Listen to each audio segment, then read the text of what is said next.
अगर कोई कहता है कि मैं हिंदुस्तानी हूं, मैं राष्ट्रवादी हूं, मुझे मेरी देश की भूमि से प्रेम है, मुझे मेरी मातृभूमि से प्रेम है, और फिर भी वो धरती में अगर यूरिया डाल रहा है,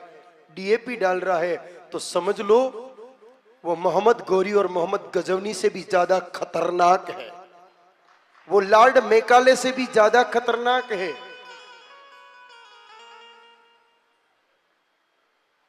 वो अलाउद्दीन खिलजी से भी ज्यादा खतरनाक है भारत के लिए।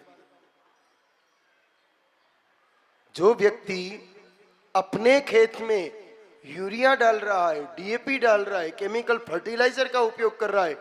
देश की धरती को कमजोर कर रहा है, देश के लोगों को कमजोर कर रहा है, देश की अर्थव्यवस्था को छिन्न भिन्न कर रहा है, और सबसे बड़ी बात, जो गुण कर्म भारत की जो परंपरा है उस गुण के क्रमों को नष्ट कर रहा है,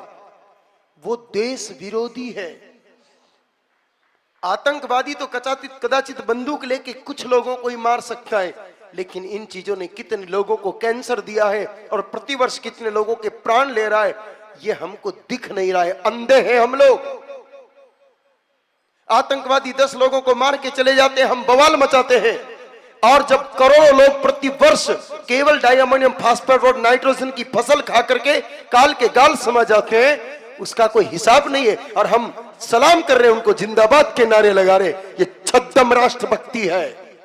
ये झूठी राष्ट्रभक्ति है। एक तरफ तो हम कहते हैं कि नमस्ते सदा वत्सले मातृभूमि वंदे मातरम, इस धरती माता को प्रणाम करते, और इसी धरती माता की गोद में, इसी धरती माता के आंचल में टनों अरबों अरबों टन यूरिया डीएपी डाल करके और इस धरती को जहर खिला रहे। ये कैसी राष्ट्रभक्ति है, हम आपसे जानना चाहते हैं, कैसी राष्ट्रभक्ति है?